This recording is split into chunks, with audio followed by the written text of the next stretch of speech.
Welcome to another edition of the Wrestling Heroes and Insiders podcast, aka The Whip Show. And right now, you are railing with the World Heavyweight Champion, Mr. Joe Walker. What I enjoy about professional wrestling is that its past, present, and possibilities gives us an almost infinite amount of subjects to discuss. And right now, I'd like to talk a little bit about what's been going on with Roman Reigns, the current reigning undisputed WWE Universal Champion, the Tribal Chief, the head of the table. You know all of his monikers. Roman is an exciting and engaging individual. Some might say he's polarizing. Some consider him the best professional wrestler in the world. He's definitely a superstar, and he definitely commands our attention. And one way that he's gotten it recently, if you haven't heard yet, and I'm sure many of you have, but for those of you who haven't, at a house show in New Jersey, he did a promo where he stated that to the audience, that could be their last time seeing him live, and that things were changing. And it sparked off a lot of speculation about what was going to happen with his career. Was he retiring? Was he going away for a while? Then some news came out about, a contract extension. And with that contract, he would have less obligations, which is great because if you consider the amount of time that he's been active since joining the Raw roster with the Shield, Roman has put in a lot of work. He's put in a lot of work. And we've been able to enjoy his growth in real time. People talked about his lack of promo ability. I think you can throw that out the window. People talked about him being simplistic in the ring. I think you can throw that out the window. People talked about his character development. That's another thing I think can now be thrown out the window. What we're seeing now is Roman Reigns fully developed, and I believe from here, he's only going to get better. People tend to want to compare him to Kenny Omega, CM Punk, Hakushi Okada, and some of the other greats who are still active. When you look at the past, where does he rank among the all-time greats? Well, if you go into the early area of World Wrestling Entertainment and previously World Wrestling Federation, I think Roman Reigns has surpassed many of the greats, especially in the ring and his work rate. But I think that he has studied and absorbed a lot of what they were able to do in the ring. Now, while wrestling is, from what we see on television from WWE, their product can be edgy. They can have some pretty stiff matches, but they do it with a certain tact. It's a good thing when wrestlers get in the ring and they put on a match that's exciting and it's believable and it leaves you on the edge of your seat. But you also don't want to see the wrestlers doing it at such a pace that it leaves them unable to perform at that level every night.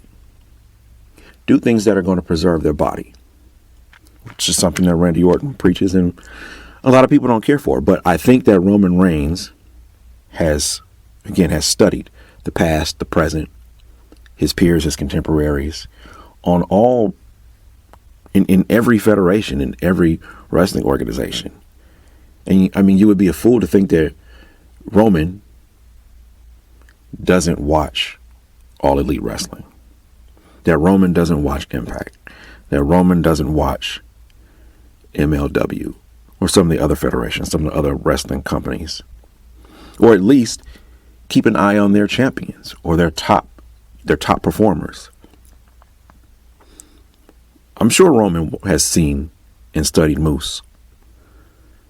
I'm sure Roman has seen and studied Josh Alexander.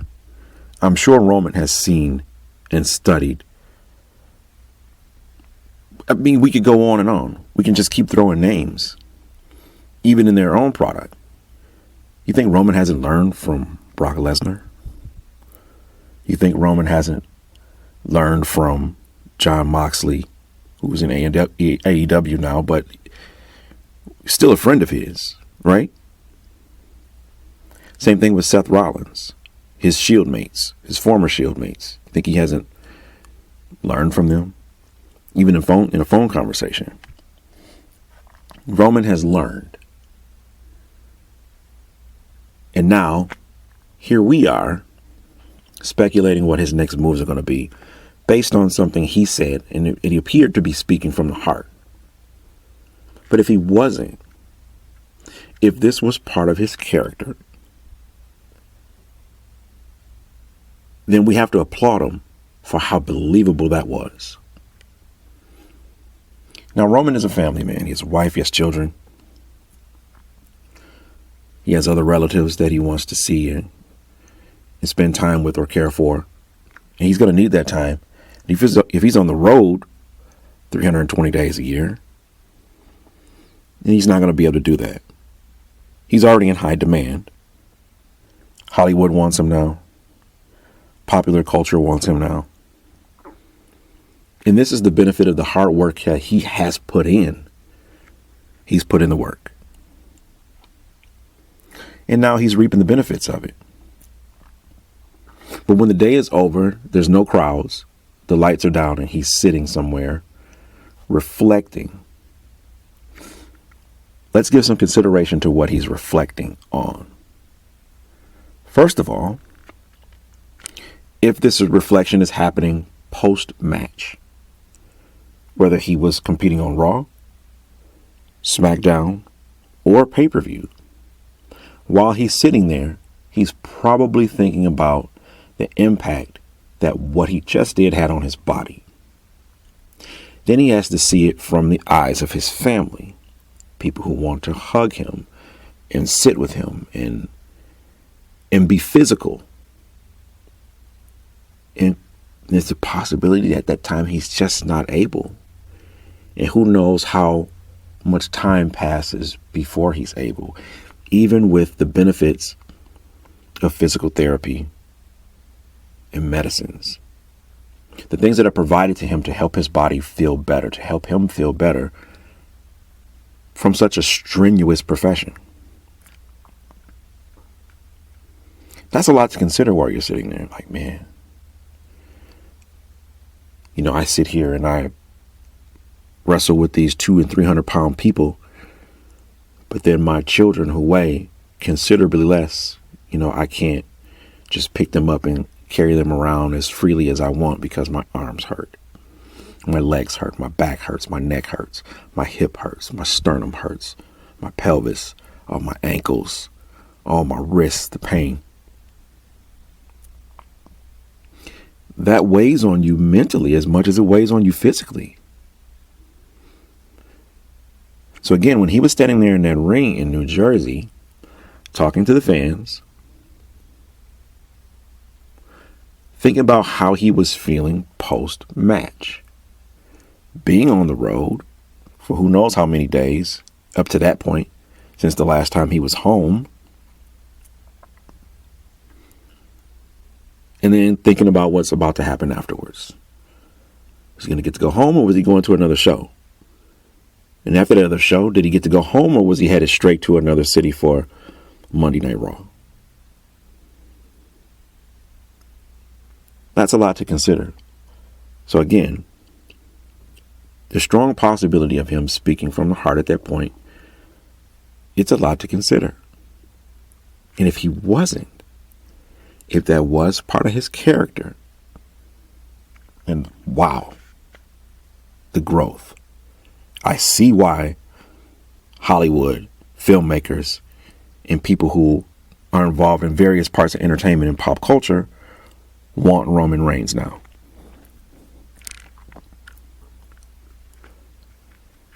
Let's think about Roman as a champion. He's carrying around these two belts. He's got his cousins with him who also have championships. He has Paul Heyman in his corner, who is arguably one of the greatest mouthpieces and companions in professional wrestling as a manager, advocate of all time. And we see how they portray themselves on TV. They carry themselves like they are the best. But what is it like for them backstage? What is it like for them off camera? And to be as close-knit as they are. We know that Paul Heyman has an extensive history with Roman and the Usos family. And this is just not some faction that's been thrown together and they've become friends and grown together like Roman did with the Shield, whereas Jimmy and Jay are his actual blood family. And they're traveling and working with a man who has history with their family, their parents and grandparents.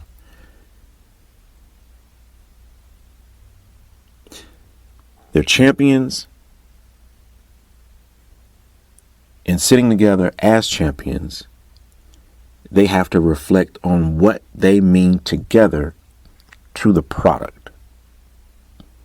Again, we're talking about a lot to consider, using Roman's promo in New Jersey as a base. Imagine what those conversations are like. Excuse me for slurring that. Imagine what those conversations are like. I'm sure they rib each other. That's what cousins do. It's family. Same thing with Heyman. I'm sure, he jumps in too. I'm sure they have a lot of laughs. You'd expect them to have a lot of laughs, to enjoy each other's company.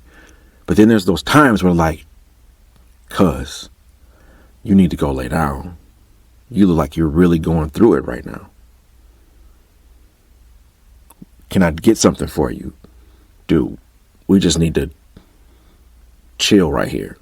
Let security know that we just don't have it in us to do pictures and autographs right now. We need a minute. We don't have the strength right now to talk to the press. We need a minute. And to have those people who care for you have your back in that way. Nobody has your back like that, like family. At least you would hope. And they seem to have a pretty close-knit family.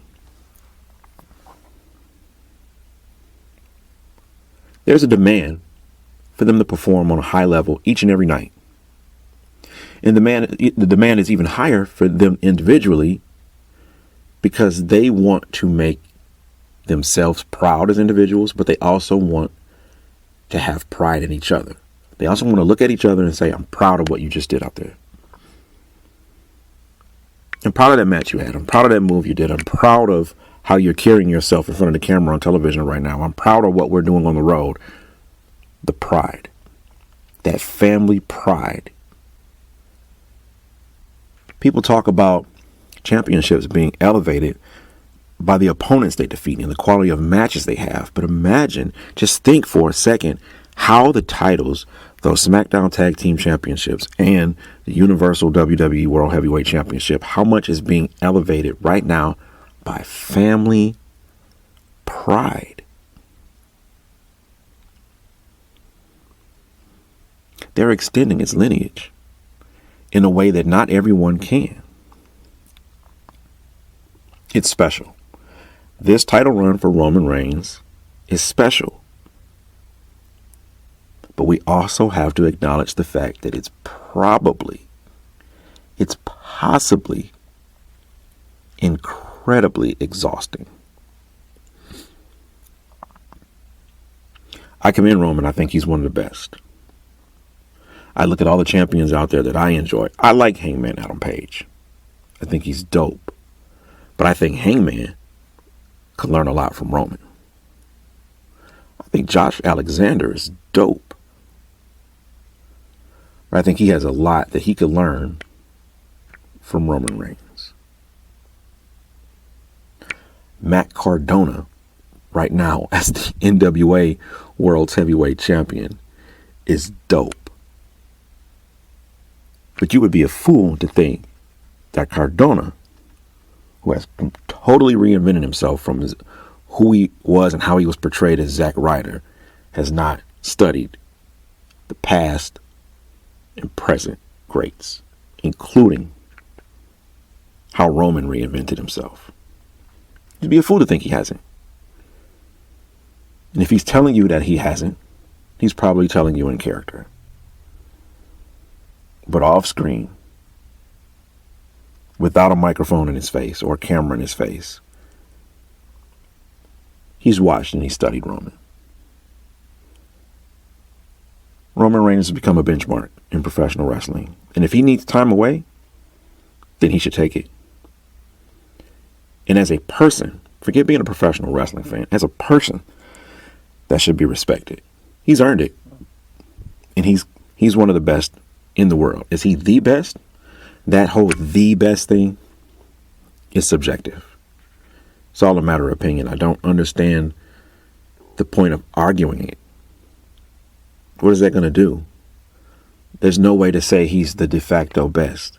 Everyone has their own opinion, even if he's number one in the PWI 500. They can rank him number one. Somebody else who doesn't read that publication will disagree because they have their own opinion. But is he one of the best? He is to me. I think he is. He's one of the best. And again, if he needs some time away, he's earned it. And what that promo meant for his future, we'll just have to wait and see. But it is compelling, isn't it? I think it's very compelling. It got us talking. Past, present, and possibilities. Let me switch for a second before I close. Alexa Bliss returned to Monday Night Raw. And she came back in her goddess persona, the music. She took on Sonya DeVille. She was a surprise opponent after it had been announced that Sonya DeVille no longer had her management power, her management position, and that she was simply a superstar competitor in the ring. She was no longer a decision maker. I'm not sure how I feel about that. I am a fan of Sonya DeVille in and out the ring. Now, WWE is big on personality and looks, and she's got both. When she has a microphone or when she doesn't have a microphone, she commands attention because of how she carries herself and how she portrays herself in front of that camera. And she's also, look at her. She looks great. Physically, she's in incredible shape. How she carries her hair. Sonya DeVille, she's got a great look. Her personality, again, she's someone who has reinvented herself since she came back. And I like this persona she has now. But I think they could do more with her. But having Adam Pearce come out, he addresses her. She's standing in the ring. He addresses her. He tells her that she's no longer management, but she's just a superstar. He has a surprise opponent for her. And that surprise opponent was Alexa Bliss. Bliss returns. Her music from, that she had when the whole goddess persona. She came out with the Lily doll.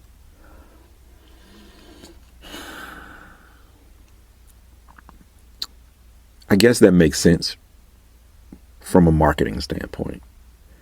They want to continue to be able to sell the dolls, the merch associated with the doll. I get that. But here's what I didn't like about Alexa's return, because I don't think her return did her or Sonya DeVille any favors. I don't think it elevated either of them or made either of them look particularly golden. It was a little tarnished to me, a little smudgy. Alexa gets in the ring, she's smiling, the smiling and waving, which is the stereotypical indicator of, okay, now you're a good guy. Now you're a positive performer. You're not an antagonist. She's smiling, she's waving, she's got the doll, she poses, smiles. She hits a DDT, she does Twisted Bliss, and it was over just that fast. And even before the match began, they had Sonya looking, she looked worried and like she was kind of cowering a little bit. None of that made sense to me because, one, why would Sonya be afraid of Alexa Bliss? Two, Alexa's been away for so long. And she had the match in Hell in a Cell. No, not Hell in a Cell. It was Elimination Chamber. That was her last match. She had that Elimination Chamber match, but hasn't done anything since. You're talking about a competitor who has been away from the ring for a considerable amount of time. So what did Sonya have to fear?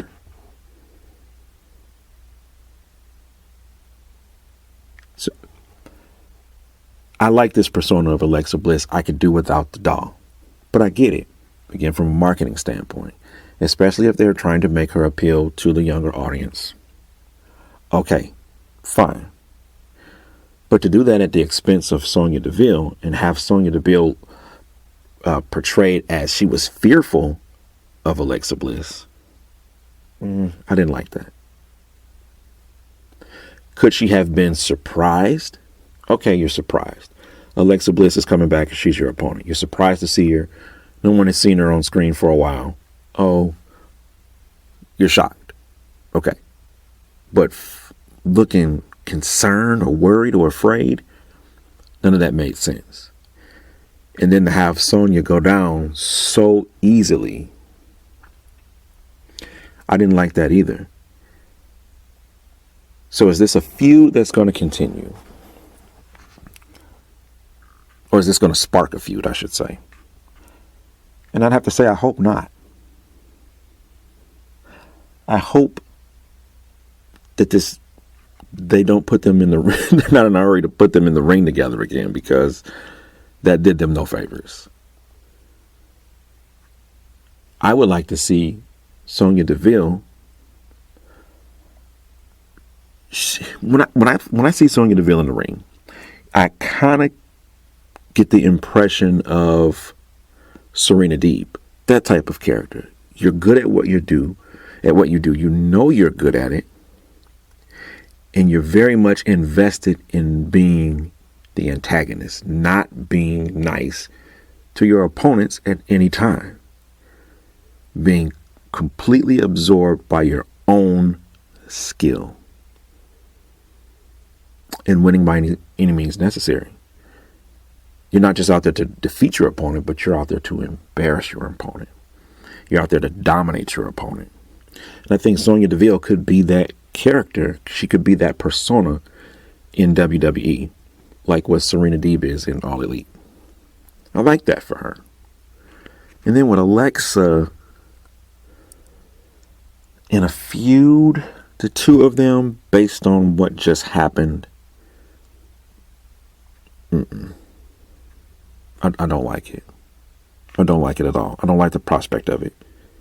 I don't see any value in it. Right now, Alexa should be focused on becoming a 6-time women's champion. And Sonya DeVille should be focused on becoming a first-time women's champion. That's what should be happening. But a match like that, where Alexa just comes out in waves a little bit, hits a couple moves, and it's over. Sonya's in the ring. She's cowering in fear. She does nothing, and it's over. It doesn't do either of them any favors. It doesn't make either of them look like worthy opponents for a title holder. Who wants to see a coward Sonya DeVille take on Bianca Belair or Ronda Rousey? Who wants to see the smiley Alexa Bliss take on one of these grittier champions? She can smile and wave a little bit, but we remember her from recent times being a lot more edgy. So to have her come back and be the living embodiment of a toy being marketed to little girls, So that's what Alexa Bliss is.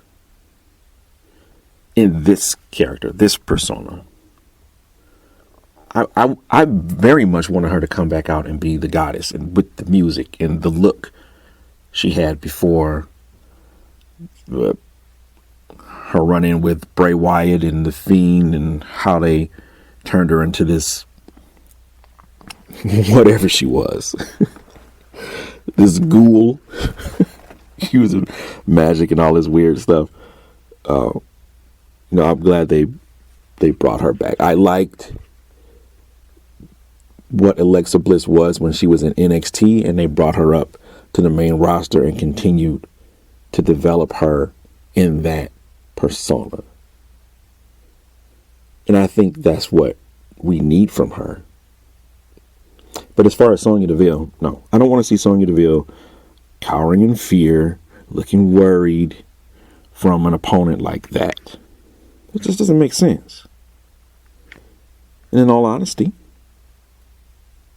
if we could go back to the beginning, I think a persona like Sonya DeVille could take some cues from the tribal chief. And with a title around her waist or not, she could carry herself with that type of in and out ring confidence that could really be elevated to the top and be one of those personas that supersedes their television programs and have them wanted by parties outside the profession. Because it's the performance that's drawing us in. People want more of that. They want that person. They connect with them. I think that's what we need for Sonya DeVille. Thank you for listening to Railing with the World Heavyweight Champion, Mr. Joe Walker, on the Wrestling Heroes and Insiders podcast, aka The Whip Show. Be sure to like, share, and subscribe, and support the platform wherever you get your podcasts from. Follow The Whip Show podcast on all social media, and follow me on Twitter at Mr. Joe Walker. No excuses. Championships only. Be kind. Be creative. Win.